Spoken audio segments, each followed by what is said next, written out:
The views and opinions of the hosts and guests are their own and do not necessarily reflect the views of the management and staff of Guardian Radio.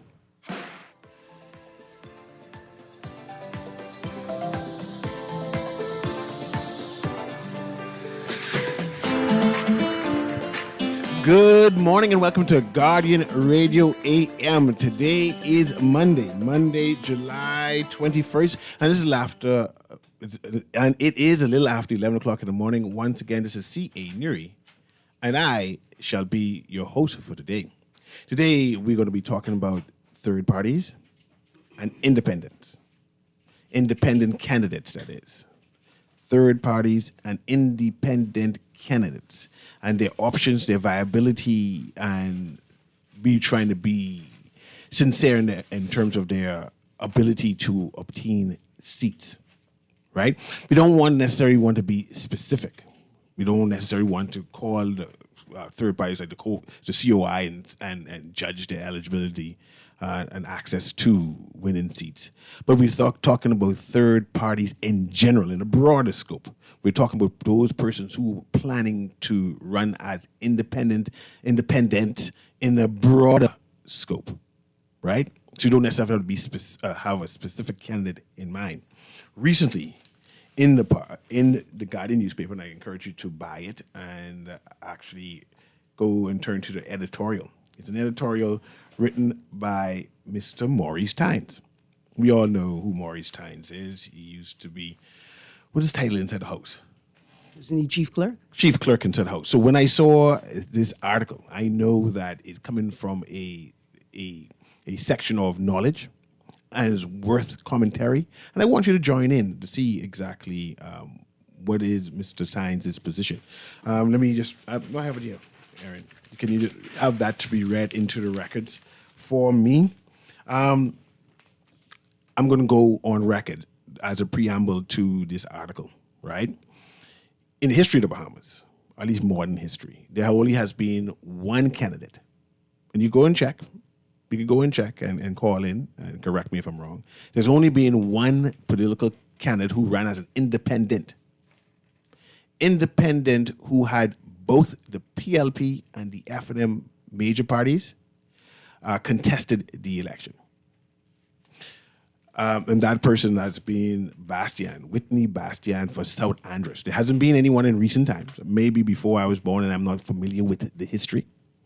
But in recent times, that means in the past 20, 30 years, there only has been one candidate who vied as an independent, had both the PLP and F&M major parties contested the general election or the election and won. Some people would mention, say, what about Tennyson Wells? What about Pierre Depuch? And both these two candidates, they negotiated with the opposition party and had nobody ran against them. Tennyson Wells had no opposition ran against him, just the government party.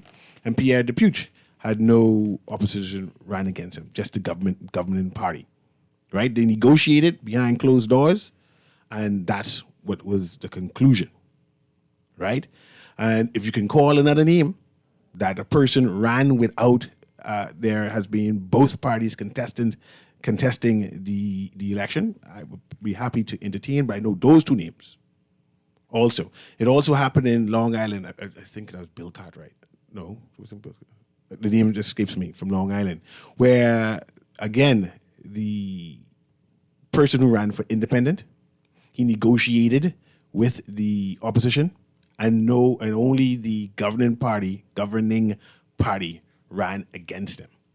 But there have never been a independent that ran or contested a seat. Political parties won.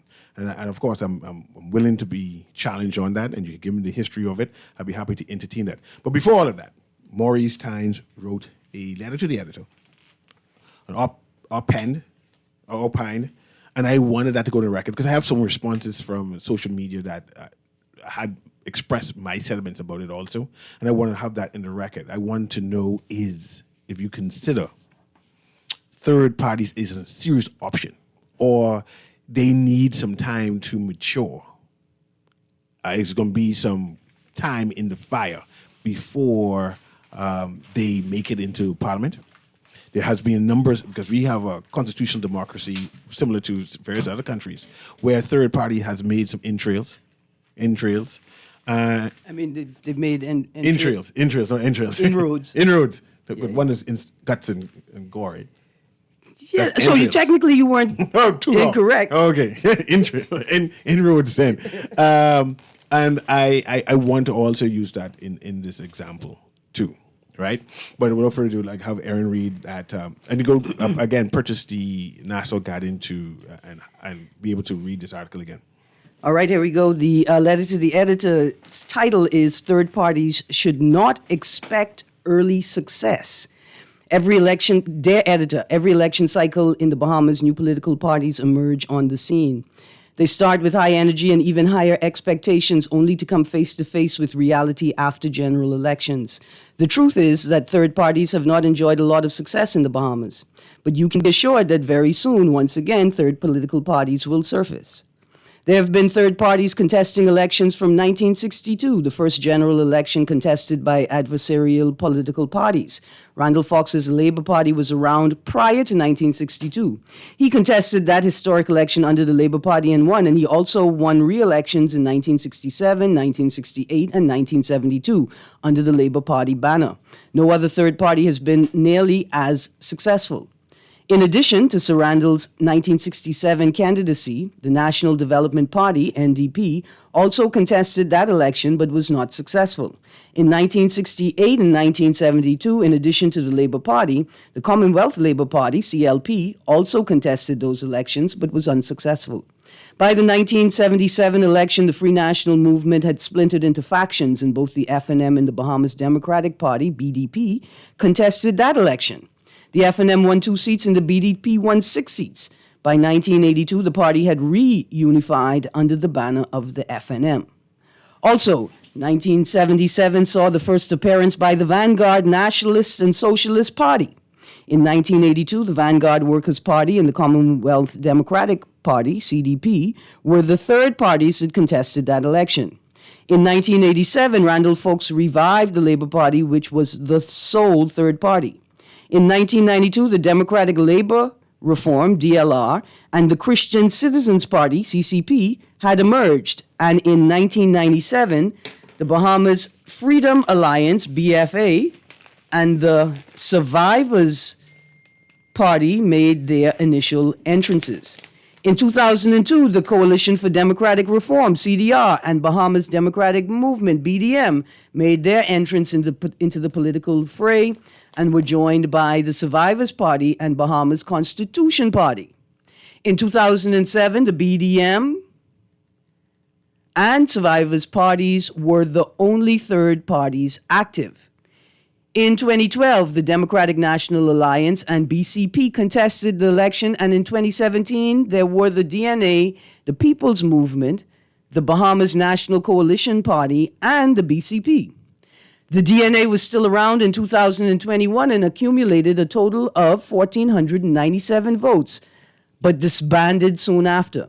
Other parties contesting the 2021 elections included United Coalition Movement, Kingdom Government Movement, Grand Commonwealth Party, Bahamas Constitution Party, Righteous Government Movement, Faith That Moves Mountains Party, and Bahamian Way Forward Movement. None of these parties or movements garnered more than 600 votes. The Coalition of Independents, COI, which, as its name implies, is an amalgamation of a number of smaller political parties, contested the general election of 2021. It is led by Lincoln Bain, a well-known activist. The COI amassed 8,560 votes, or 6.77% of the total votes cast, but did not win a seat. The party has remained active and visible, and I suspect that it will do better in the next general election. When you examine the results of the last general election, you see why so many parties opt to contest elections. There are very few truly safe seats left in the Bahamas. Only 2 candidates received better than 70% of the votes cast in their constituencies in 2021, and which could be regarded as safe seats. They were Glenys Hannah Martin in Engliston at 75% and Chichester Cooper in Exuma and Ragged Island at 72%. Prime Minister and Member of Parliament for Cat Island, Rumkey, and San Salvador, Philip Brave Davis, received 69.80%, which can be rounded to 70%. And given his name recognition, position, and accomplishments, he should be moved into that category. We defer to the wisdom and expertise of the chief clerk. Conversely, there were several current members of parliament who received less than 50% of the votes cast in their constituencies and still won. The list included the now Deputy Leader of the FNM, Shannon Cartwright, who received only 48.98% of the votes in St. Barnabas. The list also includes 3 sitting PLP cabinet ministers, Keith Bell in Carmichael, Jo Beth Colby Davis in Elizabeth, and Ginger Moxie in Pine Ridge. Other members who did not receive 50% of the votes cast are John Pinder in Central and South Abaco and Iram Lewis in Central Grand Bahama, who has since left the FNM and joined the COI. The list also includes Kwesi Thompson in East Grand Bahama, Mikhail Barnaby in Mount Moriah, and Kirk Cornish in North Abaco. Failure to attain 50% of the votes cast in a constituency does not necessarily indicate that the election was close. It was a reflection of the relic of the first-past-the-post system, where a candidate merely needs more votes than the other candidates to be declared winner. There is little doubt that for most of the 10 sitting members who did not receive 50% of the votes cast, the results stem from the lower than usual voter turnout in 2021. The results were also heavily impacted by the inclusion of so many other parties contesting in those constituencies. In some constituencies, the votes were split among up to 6 candidates, and in the case of Elizabeth, there were 7 candidates. Even though Colby Davis did not receive 50% of the votes, she defeated her closest rival by 10 percentage points, 48.9% to 39.1%. But do these results mean good news for the COI? Not necessarily. It would take a quantum leap for the COI to improve from 6.77% of the total votes cast to a position where it gathers a sufficient number of votes to become the governing party or even the official opposition party. They more realistically could become a spoiler party, drawing enough votes from one of the major parties to cause the other party to win. The party should perhaps try and convince the other small parties that will surely emerge in 2026 to join the COI and attempt to make most of the constituencies 3-party contests. Since political parties were first introduced in the Bahamas, it has taken a few election cycles for a new party to become the government. The PFP, established in 1953, did not win the government until 1967, and it took the support of Folks, a third-party candidate, and Alvin Brannan, an independent member for the PLP, to win the government after 14 years of existence. It took the FNM 21 years in its several iterations in opposition before it won the government in 1992. For the FNM to take root, the UBP had to disband, and most of their leading members had to move off the scene. The ability to acquire the needed financial resources to contest seats competitively throughout the Commonwealth of the Bahamas is daunting. It is extremely difficult for new parties to attract sufficiently acceptable candidates to mount 39 or maybe even 40 campaigns throughout the archipelago. Third parties must think long-term and cannot expect early successes. There are no quick fixes in politics. This snapshot journey through the political history of third-party candidates in the Bahamas was meant to give a realistic glance for success of smaller parties. The fact that so many would-be leaders prefer to establish new parties rather than working within an established organization says something about aspiring political leaders. Stick a pin. We're almost at the end. I mean, that's not the only thing it speaks to, sir. I just wanted to stick that pin. I am not sure if it is an issue of inflated ego or impatience with working to change the internal culture of a proven political party. It may even be an indication that the Bahamas is as free and democratic a nation as any country. What I do know is that most democracies, especially by those with Westminster structures, have basically 2 major political parties. Their third parties have lingered for a long time outside the halls of power, and the most they can expect is to make up a coalition where they share power with one of the legacy parties. Sincerely, Maurice Tynes. I want to thank Mr. Tynes for that. I want something else to be read, but I have two callers who already want to engage, and then I want to engage Ms. Green on that. And again, the conversation is independent candidates, let me call it that, and third parties and their options and their role in the upcoming general elections. I want to be historical, not necessarily based on current political parties, but the historics of it. Let's go to the first caller. Guardian Radio AM, CA, how you doing? Hello? Go ahead, you're live. Yes, good day, Mr. Newry. Good day. You move ahead of the class. This is Mr. Angel Kareem Angel, independent candidate for Garden Hills. Oh, okay, good. I ran in 3 elections. First election 017 as independent, second election 021 as independent, and now coming for the third election as going to be for independent. What we realize is education, because what we have found over 52 years, we have not been constitutionally operating according to the Constitution in terms of parliament representation. I'm still trying to find in the Constitution where it talks about party being the only selection or choice for Constitution representation as member of Parliament. It speaks to individual or persons running for a particular seat. The Constitution speaks of leadership or governance at the constituency level always. This party notion, which is a subvention of corruption that allows them to bypass constitutional laws to now govern according to a set group or a small quasi-government within a nation to then choose supporters over citizens. We choose a party for leadership who is the leader, so we vote as constituents, regardless of who's the member of parliament or candidate. We vote for the party. Oh, I want Braven, I want Minister, so everybody vote F&M.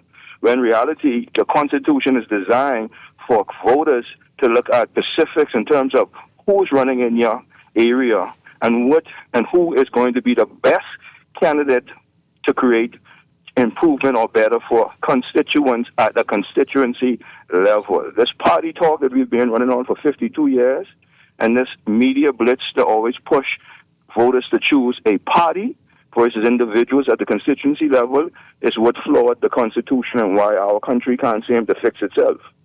We elect persons who, regardless if they are qualified to come at the constituency level for change, we pick them because they run with a certain party. And then we face the same music every 5 years of this side of the coin getting, this next side of the coin ain't getting, and the average man like myself who just into patriotism, who have qualifications and bring something to the table, we are overlooked because we don't run with a certain party who may be in power, or we are victimized. This is real. I've been victimized for the last 10 years. From my run in election in 017, I've had it hard. But because I'm a determined young man aspiring from university, from foreign, came home and stayed for over the last 15, 20 years and started businesses to keep me independent and financially secured, that is why they was unable to destroy your lives through politics. Okay. Because you wanna run it the way it's supposed to. Educate the people about the Constitution. It talks about persons vying for a constituent seat. And I appreciate that, Mr. Hanchel. Vote for. And thank you very much for your contribution. I appreciate all of that detail. Let's educate our people, my brother. I'm tired of it. Thanks very much. Let's go to the next caller before we start doing the commentary. Go ahead, caller. Guardian Radio AM. Guardian Radio. Good morning, Mr. Newry. Miss Green again. Morning.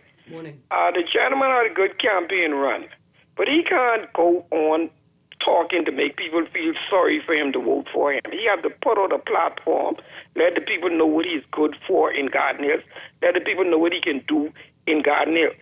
But let's talk about the independent candidates first. Far as I know, in the modern day elections, we had one independent candidate in the position of Mr. Whitney Bastian. In South Andres, Mr. Whitney Bastian beat a F&M candidate and a PLP candidate. You can't call people like Mr. Tennyson Wells and those independent candidates because when he got a deal with the PLP them didn't run a candidate against him, and the PLP supporters supported him with some of the voters that he got, some of the voters he got from the F&M. Now, when you want to be an independent, you have to be the PLP and an F&M candidate. Okay? Now, this third party thing, as long as there's a third a third party active like the COI, it's highly impossible for the FNM to beat the PLP.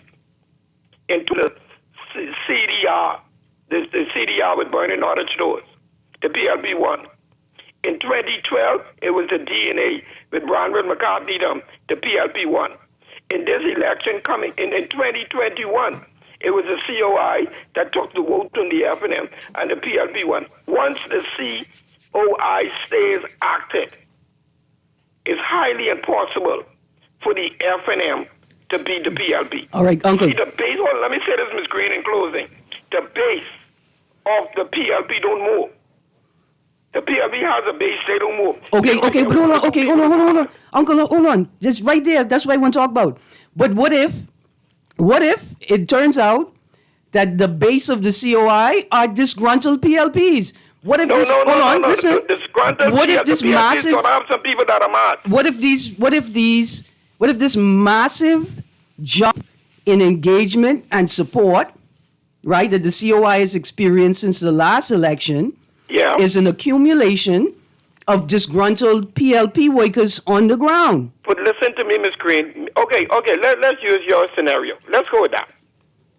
The PLP, they're not good. The average PLP, before they go to opposition, the majority of them, they rather just don't vote, which is just as dangerous.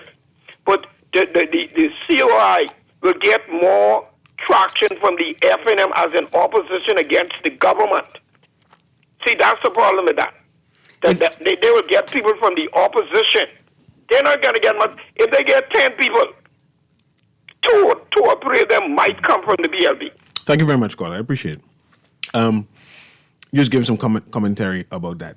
I find that when you see the culture of the COI, it is likened to the PLP in terms of the issues that they address. Mm-hmm. These are PLP issues. They're not similar to what I call FNM issues or the tractability. So it should be interesting in this general election how the COI panned out in terms of who base or who voters do they pull. Let's go to the next caller, and I have something else I want you to read. Mm-hmm. But let's go to the next caller first. Go ahead, caller, Guardian Radio AM. Yes, good day, Mr. Newry again. Mm-hmm. I just want to respond to the caller. In fairness to Mr. Angel and every independent, because correct, I'm never afraid to win my seat going against a PLP and FNM. Secondly, just as media gives voice to party side of Constitution in terms of viability, candidacy, and member representation, it's the same that should be given, extended to independent voices like myself and others. We know this, and we all can agree that the only narrative that we spin and push in this country is vote for a party, vote for representation for a party. We never look at, Angel, okay, Mr. Angel. Good day, Mr. Angel. How you doing? Last election cycle, I invited everybody on my show, and only 2 people showed up. Last election cycle. I'm sure to get out of come because you know me, Miss Green. You're like you don't know me or who I am. I extend the invitation. Anybody could come. Only 2 people came. When you do it again, I guarantee I'll be there. Because our voice has to be heard too. Because when you talk about plans, and I have to cut you off because as a caller. When you talk about plans, being on a platform that allows to express intellect, we talk about intelligent behemoths who don't want to go with the same tradition of party politics when we realize that Constitution, it talks about constituency change and representation and plans to talk about empowering persons and creating more income to household, increasing employment, decreasing unemployment, creating a better economy for a Pacific constituency and finding out issues by speaking with the community to create that dialogue with Parliament and the others so we can come together as a unity to create change as a nation. You can't create change from cabinet voice. And that's what's been the approach with this party, vote for party voice mentality that they've been pushing on us. So it took someone like Hanschel, who sacrificed not leaving the Bahamas after he finished university, who gave up scholarships to come back home, to start businesses, to stay around and stay current so I can financially support myself. Hanschel, I got you. Let me give you some advice. I would advise you right now to reach out, figure out how you could reach out to 3 people.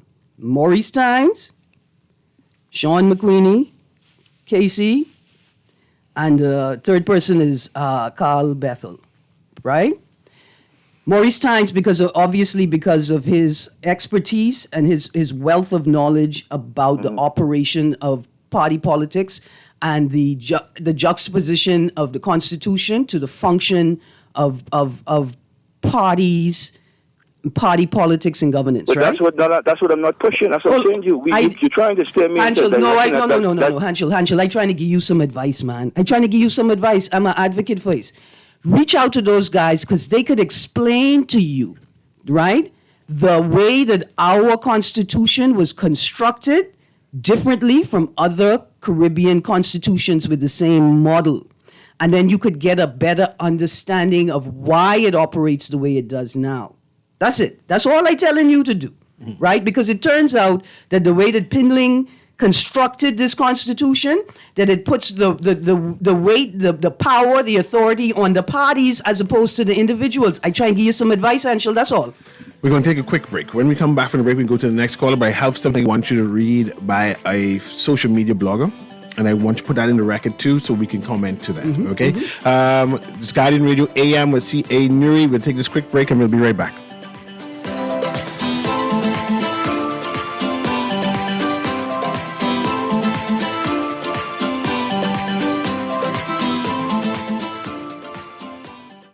Hey kids, it's back. The Jeff Rogers Summer Basketball Camp, July 28th to August 8th at the Kendall Isaacs Gym.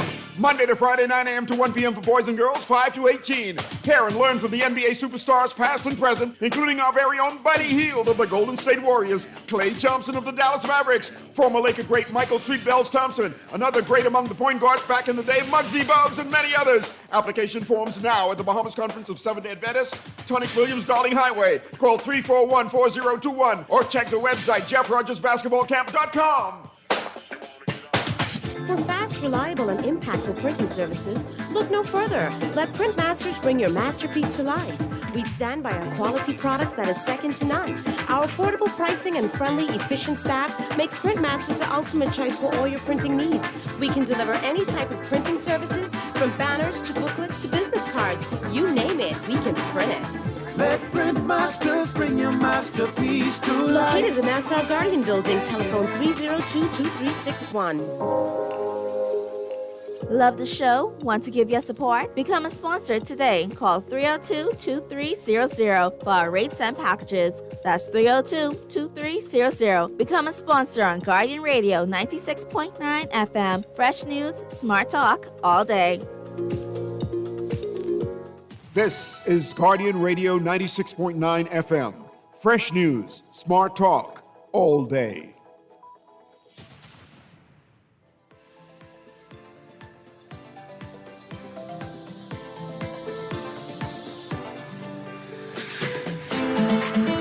And welcome back to Guardian Radio AM. I have a write-up in response to Maurice Tynes' article from social media blogger Nicole Roberts. And I just wanted to give a credit to it and then read that in. Hold on. But go ahead. Nicole Roberts isn't just a social media I want to know blogger. if you want all of that. I'll come out after that. No, but she's a historian. Yeah, she is a historian. Yeah, and I think that's important. That is for important. People who You doing are- I commentary. appreciate that. Just Yes. like you're a historian, and that's why I defer to you in my analysis, because you add context Yes, as necessary. yes. Right, so here we go, Mr. Newry. The piece is entitled Get in Line, Effie, Wait Your Turn. The opinion piece in this morning's paper offering that third parties in the Bahamas should not expect early success really reminds of the plight of Effie and Dreamgirls. Effie's character in Dreamgirls had talent and commitment, but because these qualities did not come in the right package, money and power influence saw to it that she would stay relegated to a place in the back of the show. The types of glass ceilings, race, prejudice, and such that impeded the immediate success of majority rule politics we hoped eradicated in 1967 and 1973. We hoped had been eradicated. However, as one glass ceiling was shattered, others had been inadvertently created. The Bahamas since 1973 has been on a trajectory of solidifying an unbreakable two-party political system. Bahamians can look forward to either having a PLP or an FNM government administration throughout their natural lives. This is the sum total of our mature democracy. That is our peak horizon. My question is, in the furthered evolution of Bahamian political democracy, can a space be carved out, allotted in Parliament, for the best place finish among third-party candidates? Is that at all possible? Let's stick a pin right there, hey? Because I think that the parties have been doing that, right? But pre-election, the parties in the roll-up to elections, they size up, they're out there, they size up the best candidates wherever they're from and try to pull them over into their camp. It's a good analysis, right? Is that at all possible? I ask this because voter fatigue, political disillusionment, and the, quote, go sit on the beach instead of voting, close quote, ideology is rising among larger and larger groups. If we can carve up spaces to create new constituencies, gerrymander to create political advantage, can we also create a space for the best place third-party finish? By way of example, here are a few countries who have made reserved seats of minority parties. Okay, 1, Armenia. Electoral law in Armenia requires 4 seats for ethnic minorities, 1 for each of the 4 groups in the National Assembly. Interesting and obviously a result of historic dynamics. Brussels, the Parliament of the Brussels Capital Region in Belgium, has 17 reserved seats for the Flemish minority. Another historic dynamic. Croatia, 8 seats are reserved for minorities and 3 for citizens living abroad in its parliament. There are 3 seats for Serbs, 1 for Italians, and a few more for other ethnic groups where a single representative represents more than one group. Interesting. It made me think about Guyana, where it appears as if Guyanese in the diaspora have equal or more political influence than Guyanese people on the ground. Okay, we move on to Cyprus. The Republic of Cyprus has many reserved political positions due to its bi-communal nature, with certain posts always appropriated among Greek Cypriots and Turkish Cypriots. Every election cycle, the PLP and FNM go to the Haitian community to ask with T-shirts and hats in tow to be their voice in the Bahamian parliament. How long before the Haitian community demand their own Haitian Bahamian representative in parliament? Equally, the people have been demanding a third-party representative in parliament, question mark. I guess it should be have the people been demanding a third-party representative in parliament. Every registered voter that became so disillusioned and disenchanted that they simply just didn't bother to vote was essentially saying, give us another alternative. Third parties in the Bahamas simply cannot compete with the 2 dominant political parties. The PLP and FNM have decades of accumulated wealth, donor networks, and institutional fundraising capacity. Stick a pin in the face of a lack of campaign finance. To the article. They can afford professional campaign staff, extensive advertising, and nationwide ground operations that third parties simply cannot match. Third parties may need to wait their turn for sure, but equally, the dominant political parties are putting enough obstacles in their path to ensure that their time will not come in our lifetime or the next. To balance the obvious imbalances, can a place in Parliament be reserved for the best place third-party finish? Can we stop relegating talented and committed Bahamian effies to the back of the political show? At the very least, stop the obvious obstructions put in their path and create a way for them to contribute to this, our beloved Bahamian democracy. Is that too much to ask? It's very interesting. It's the end of it. It's very interesting because of the at the end there, the juxtaposition, right? Because if you are not going to adhere to the Public Disclosure Commission Act, if you're not going to engage any real campaign finance reform, any real transparency and accountability in campaign finance or in campaign behavior at all, if you ain't gonna change none of that, if you're gonna keep operating like pirates, then get to tell people a seat. Yeah. The alternate is that you fix the systems that exist. Well, we know they're not planning to fix the systems. And But again, in order to get a third-party eligibility, someone needs to intervene and make space for them. And I'm not sure if that's anytime soon. the question is, can the people demand it? Can the people intervene and make space for them? We watch and see if they can. But let's just make a note again. This piece, Get in Line, Effie, Wait Your Turn, a reference to the Dream Girls, was written by Nicole Roberts, Yes. historian, social commentator, and social media blogger. Yes, let's go to the callers here. Go ahead, caller, Guardian Radio AM. Hey, Aaron. Morning. Good morning. Morning. Warren Newry. Morning. Morning. Aaron, you made a good suggestion, a gentleman, to go sit down and have a conversation with the likes of mine and Sean McCraney, them, and those other good gentlemen. Because obviously the deck is stacked, you know. Mm-hmm. But what you just said, what you guys just said, who makes the decision? Bahamian people. Bahamian people. Bahamian people have this system the way it is. Because when we wanted to change this system, we went downtown with Saranda Fox and sit in the middle of Rawson Square. Mm-hmm. We had enough. Mm-hmm. Right? Mm-hmm. But it's Bahamian people. If we want alternative viability, it don't have to be third party, you know. It can be independent. So, The mindset in the long and short, you're saying that the Bahamian people is not interested. The people know when the Bahamian people send Mr. Davis them to the House Assembly and the PLP and the FNM. So the people who are complaining, People could change this. and the Bahamian people, the people who are complaining now, it clearly is a minority because the majority is quite comfortable. Even the minority, you have people who support those party complaining.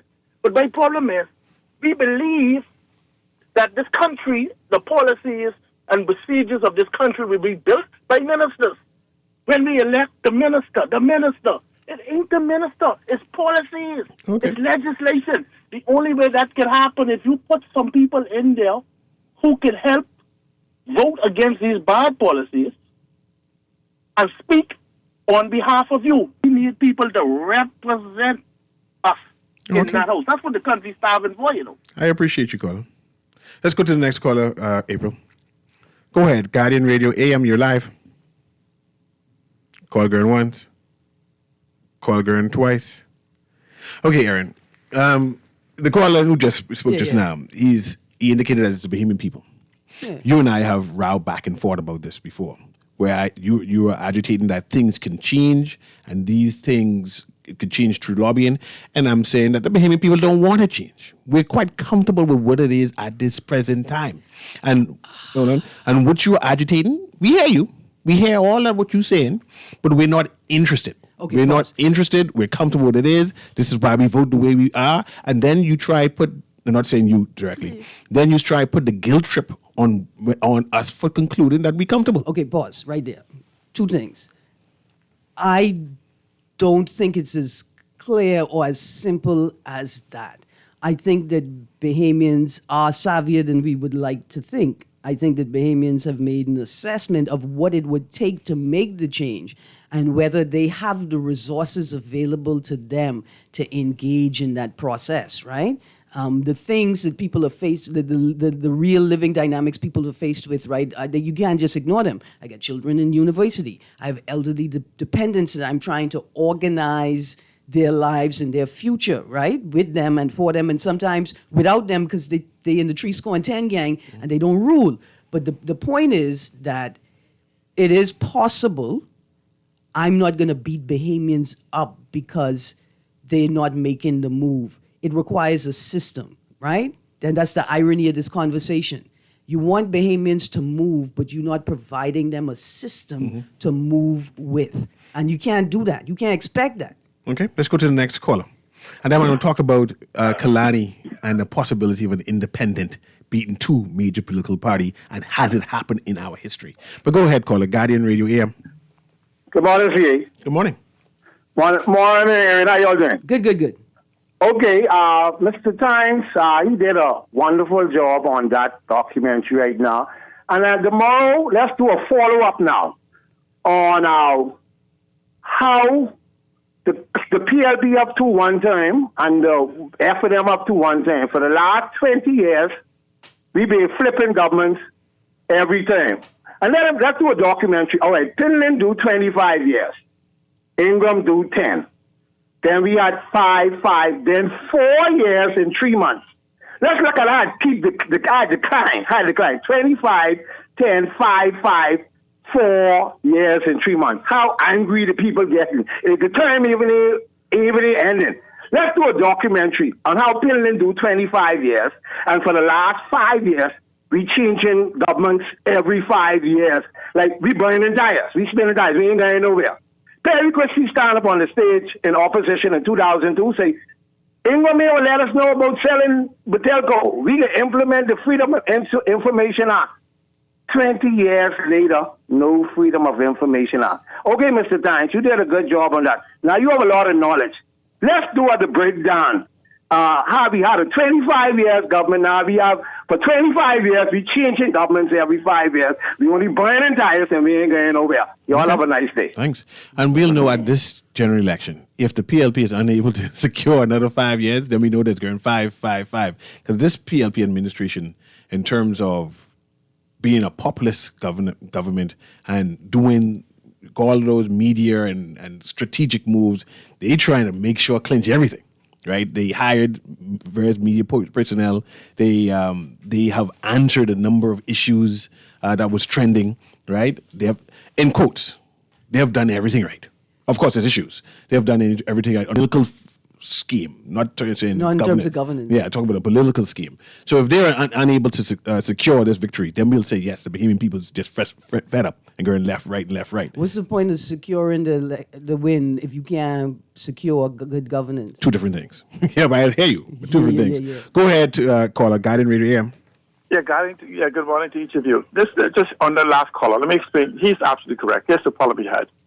For 25 years, right, so Lyndon Pinner was able to show successes and ask for continuation. No, skip all of that, C. Allen, and go to something else, because I understand that.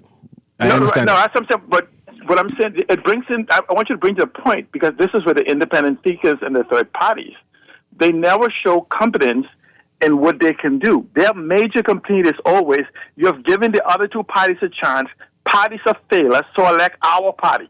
Mm-hmm. You see the oxymoron in that? Mm-hmm. Parties are failures, so elect our party. Yes. When it's about leadership that makes the determination in the direction we go, and we have not. And the reason why we keep looking for leadership to achieve that which we are seeking, and we have not had them do it. So we go from left to right, and so essentially, what happens now is that leadership, even more so today, that you see a battle where people have a disassociation. Because the answers to the reality they have today has not been answers, and they have access to more information than they've ever had before, so they have a better understanding of the issues. And so what you do still have is a minority of people with the loudest voice, but the silent majority has and will continue to make the decisions in this country, and that is who you have to speak to, whether you're an independent or a third party. Okay. See, Alan, before you go, I can ask you a quick question. You don't have to answer it, okay? Right. So be prepared for it. Where does COI come from? Out of my bosom. I created the COI, and I challenged them to say they didn't, because they said they're using the platform I created for Alliance for Change, and I am the original. Change ain't coming, change is here. Notice I say isn't coming. I said change ain't coming, changes here. And I ask you, the Coalition of Independents have no idea what they're talking about. And I challenge them to call me out. Okay. They exist now. You. The point is they exist now. I appreciate it. See, the next big question I got to ask Mr. Newry is, where does COI get all this money from? That is a question. They have galvanized a lot of dollars recently. The increase in momentum, the movement has been impressive, right? Mm-hmm. But you can't raise that type of money with dollar drives. No, they're no longer doing the dollar drives per se. Before they were plentiful on the streets with their water bucket. Now they have money. Right, because but is it enough money? I want COI to know, like your presence is appreciated, whatever it is. Do you understand though that you're going to set a precedent now? Because if y'all don't expose your campaign finance, if y'all don't publish your own declarations, even if the government refused to publish them, then we can just paint the same orange y'all like to paint on everybody. We can paint the orange on you. Let's go to these callers. Let's get ready to read some text also for our last minutes. Go ahead, caller. We can speed things up, but you're live. Good morning. Good morning. Good morning. Yeah, that C. Allen guy, he always talking over the same thing that he's trying to explain. He just finished saying people always look to the next government, but he's the same one who's supporting the next government. Like, he don't make no sense. And he talked about the COI came out of his bosom. If the COI came out of his bosom, why he didn't make it blow up the way Lincoln Bean did? And if it was his idea, and he talked about each different party every year, it depends on who's going to pay him. He could team up with Lincoln Bean and then blow it up even bigger. Okay. That's all I got to say. I appreciate it, Carl. Let's go to the next one, April. Go ahead, caller. Guardian Radio AM. Hey, good afternoon. Good afternoon. Yeah, Aaron and Mr. Newry. The COI, I remembered about 6 months ago, 4 months ago, 5 months ago, right? To mention the COI name on radio shows wasn't even accepted, right? So the question is where the COI is getting all of these, all this support from, right? But see, I hear the PLP in there. Hello? Go ahead, Carl. Hello, yes, I'm still here. Yeah. You hear the PLP and the FNM come on the radio every day pretending that, only them exist, right? But what we have to be truthful is the people who they form of PLPs and FNM. Okay. Ain't nobody leaving the COI to join the PLP or the FNM. Let's be real. The COI momentum is being built off the fact that people are leaving the PLP and the FNM. I appreciate you, caller. Thanks. Let's see if we can run through these texts, Aaron. All right. Morning, Aaron. Did you realize that Iram Lewis' political career is suicidal? Why Iram made that dumb move? He should have ran in a different constituency. He was rejected by the constituent of Central Grand Bahama. Yeah. Yeah, you think Shannon do a Cartwright movement? No, but we can see how it goes. Does it keep saying that? Yeah. It says, Newry, if COI win the general election, who will be the third party? Another text, yes, we had Bahamian Haitian representatives in Parliament in the Bahamas, like Honorable Stephen Dillett, Right Honorable Sir Arthur Folks, Right They had Honorable no Hubert party then. Minnis. Wait, we just had parties in 50, going all the way to 1800s, man. My God. AKA the competent authority. However, they want total control of our country, the Bahamas. The Bahamas people already know this, and we will change this time. Good morning. I think Bahamians still need to be educated that we are the ones that can change it, but they have the nonchalant attitude of, quote, well, they can do it anyway, close quote. Aaron, I agree it is possible, but we need a very serious movement. I mean, dead serious. More serious than anything we've ever done before in our life. But if I'm comfortable with what I have now, why are you trying to guilt me into changing? No, so hold on. So I agree with you there. Mm-hmm. We're not beating you up. We're not guilting you into changing. That's what guilt check. No. If I over here doing my little thing, do your little and thing. you see that and you hear it and it makes you uncomfortable, that's something different. Once I don't come flood your meeting, you know what I'm saying? I don't come hijack your meeting and harass you, right? But if I do in my thing and that makes you uncomfortable, that's something entirely different. Feel free to text. All right. What is mentioned are the parties that fielded actual candidates, not those that formed but couldn't raise the nomination fee or signatures for even one candidate, or simply stood down or merged with other major parties. I think that person is saying that the third parties listed in the chief clerk's letter to the editor were serious parties. All right. First in class. By establishing the Bahamas as a first-in-class jurisdiction for data sovereignty and data privacy, we would be able to end or at least challenge the collection and use of data on registrants, such as those holding digital Bahamian citizenship without the right to vote by intelligence agencies and technological companies worldwide. So let me see if I can squeeze in this caller here. April, patch the caller through. Any more text here? Yeah. Okay, go ahead, caller. Very true. How you doing? Very well, man. Right, a Freedom of Information Act is actually counterproductive to any politician, so it's simply not going to happen. I lie? I hear you. Is it or is it not counterproductive? I hear you. I don't know if it is or it isn't, but I know it ain't going to happen. It ain't going to happen because it's counterproductive. Why would they do it? Why would you do something to hurt yourself? But the Freedom of Information Act that we're going to enact is the information is going to be like 20 years old. I see no problem with that. Well, no, about that. Once it's 20 years old, but right up and now, it's simply not going to happen. So you might as well just simply stop asking for it. Yeah. I mean, no, I'm talking about the data that they're going to be given access to the Bahamian people. It'll be 20 years old data. So Okay. I don't see no problem with that. Yeah. Thank you very much, caller. There's another text. Hey, CA, Britain said it would allow 16 and 17-year-olds to vote in what was being described as the country's largest expansion of voting rights in decades. Do you think that would be a great idea for the Bahamas? In the long run, we may need a new coherent voting bloc who were not previously a part of the electorate. I've voted 3 times since obtaining legal age and have voted differently each time. DNA 2012, FNM 2017, and then COI 2021. And the age of maturity is 18. I mean, if you want to change the age of maturity to 17 or 16 and face the ramification of that just to have a new voters block, yeah, I have no problem with that. Good day. Man, why would you say something so exciting? Let me read this text. Good day, CA Newry. I want to tell our people, Bahamians, please don't take their shirt, their hats, their paraphernalia. Just take the money and they will get the mess. Don't take nothing. I have checked the shirts. There's no money in the shirts. You see a shirt and they wouldn't even bring me a shirt. I checked the shirts again and always asking for shirts, and there's no money in the shirts. I see people talking about it, but ain't nobody ever offered me any money. Flam. They getting money from someplace else. It ain't from no shirt. Listen, I can take the money. I taking 10% to church. Mm-hmm. And then you know what gonna happen? What happened? When I take the 10% to St. Anne's, Father Baden from St. Barnabas can call me and say, don't forget our 10%. And by the time the Anglicans finish, my whole money could be gone 10% of the time. I have 2 minutes. Yeah. Let's talk about Kalani.